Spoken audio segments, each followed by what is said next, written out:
klasik adalah teori ekonomi yang menjelaskan hubungan antara jumlah uang yang beredar dan tingkat harga umum.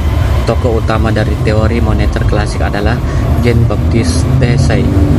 Jean-Baptiste Dessay terkenal karena hukum yang dikemukakannya bahwa penawaran akan selalu menciptakan permintaan.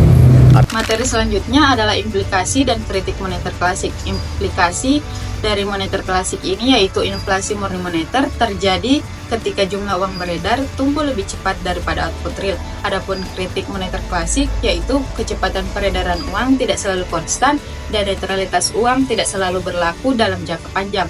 Namun meskipun memiliki keterbatasan, teori moneter klasik memberikan kerangka kerja penting untuk memahami hubungan antara uang dan harga. Baik, berikut beberapa pembahasan tentang teori tingkat suku bunga. Yang pertama yaitu permintaan dan penawaran uang. Tingkat bunga ditentukan oleh permintaan dan penawaran uang. Yang kedua, tabungan dan investasi. Dalam teori klasik, tingkat bunga berfungsi sebagai pengatur antara investasi dan tabungan.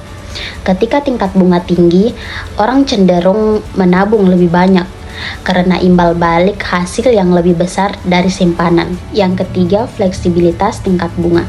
Teori klasik berasumsi bahwa tingkat bunga dapat berubah dengan cepat untuk menyelesaikan diri dengan perubahan dalam permintaan dan penawaran uang.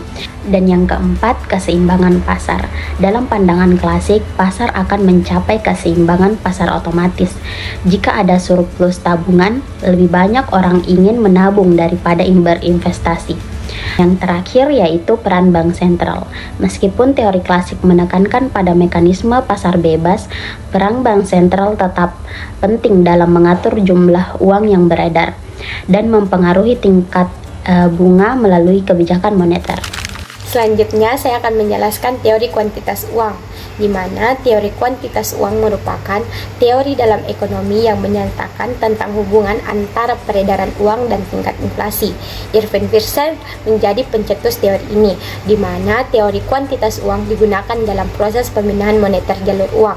Pandangan utamanya adalah adanya faktor penyebab inflasi yang mencakup sifat langsung dalam pemindahan moneter, jumlah uang beredar, dan pertumbuhannya.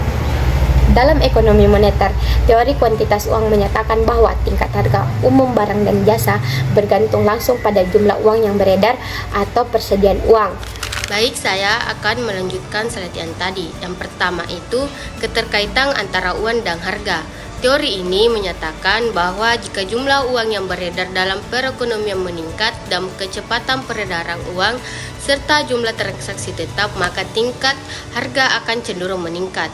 Yang kedua, kecepatan peredaran uang. Kecepatan peredaran uang dianggap sebagai faktor penting yang mempengaruhi hubungan antara uang dan harga. Yang ketiga, implikasi inflasi. Teori kuantitas uang sering digunakan untuk menjelaskan fenomena inflasi ketika bank sentral mencetak lebih banyak uang.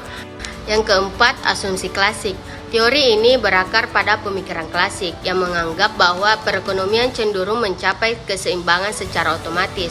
Yang kelima, kritik terhadap teori.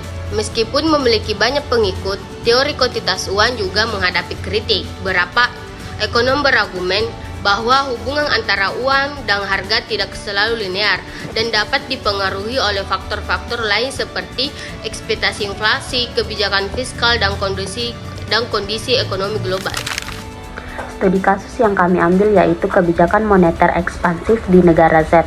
Latar belakang, negara Z mengalami resesi ekonomi dengan tingkat pengangguran yang tinggi dan pertumbuhan ekonomi yang melambat.